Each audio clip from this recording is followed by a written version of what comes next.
Hey there, everybody. It's time for April's question and answers. Got some questions. Let's do some answers. First one is your favorite teacher and how they helped influence you as a theater artist. Oddly enough, my favorite teacher in high school, I'll pick one, wasn't always my theater teacher because our relationship at the time was very struggling. I was kind of the dark horse of the theater school, and I was fortunate enough by the time I graduated from college to come back to the school and guest direct, and really at that point, have the theater teacher there sort of recognize that I had grown and changed. But for me, the teacher that really influenced me the most in high school, especially with theater, was an English teacher by the name of Catherine Albert. And she would indulge my crazy whims all the time. We, had a section in class where we did Huckleberry Finn, and normally, like the typical thing would happen where you'd have kids read a chapter, and they would do it in as bored a cadence as possible, but when it ever got to me, I felt compelled for some reason, normally being a very shy person, to do it in the voices, like especially the Duke and the Dauphin, or Pap. And there would be often whole classes or whole weeks where they would just let me read the book out loud. And it got to the point where I would do monologues from the show, and it just expanded to me almost being a clown for the class for the sake of literature, and it really helped bring me out of my shell a little bit. Favorite musical and why? My favorite musical, it changes from time to time. Nowadays, I think it's still Assassins by Stephen Sondheim. When I was a kid, I first heard it from my drama class, and it blew me away.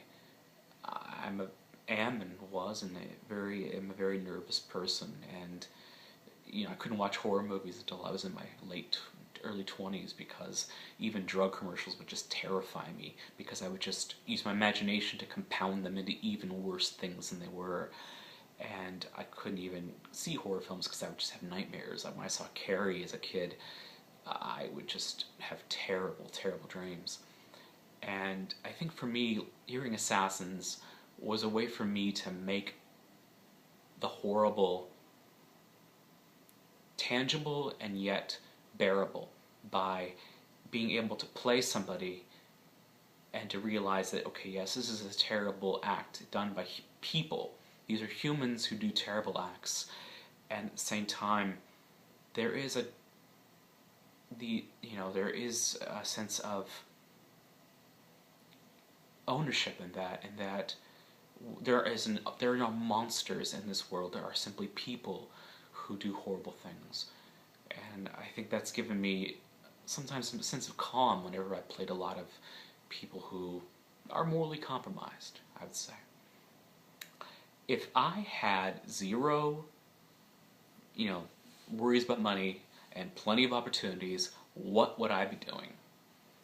Well, I guess I would, ideally, if everything was coming my way, I would be starring in a gritty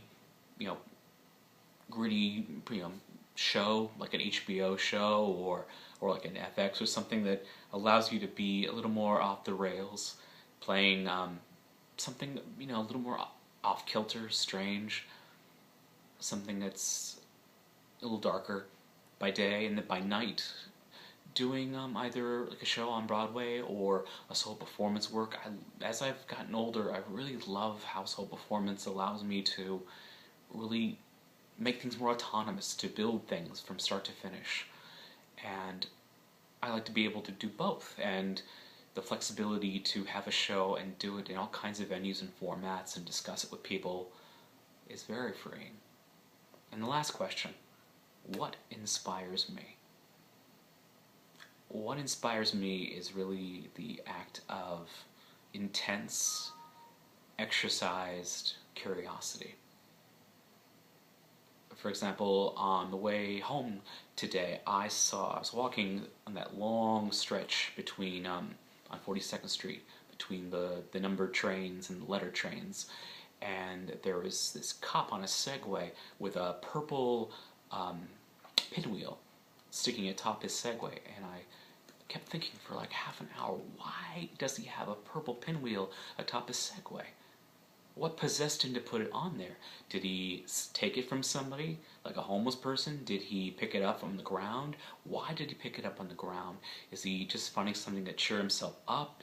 Did he buy it from a vendor and is giving it to a child at the end of the day? Is he giving it to himself as some way to feel something beyond the drudgery of having to be a Segway cop in a dark, kind of grimy piece of land in between the street preachers and the traffic of the subway beat?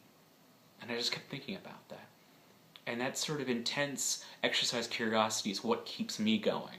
It's what has led me to work on a murder mystery with a friend of mine in college, an idea, and turn that into a murder mystery party some 7 years later, or to take an idea about a horrible, wonderful experience I had in my 20s and turn that into a solo performance show 12 years later, or to take songs and ideas that I've thought about for years and make them real. I think that will keep you going. The idea to be consistently aware and open and pay attention and have that intense exercise curiosity about the world in all aspects and all points of view, that even the ones that you don't agree with, that will guide you and that will help you create things. Alright, thanks guys. Send me your questions. And again, thank you.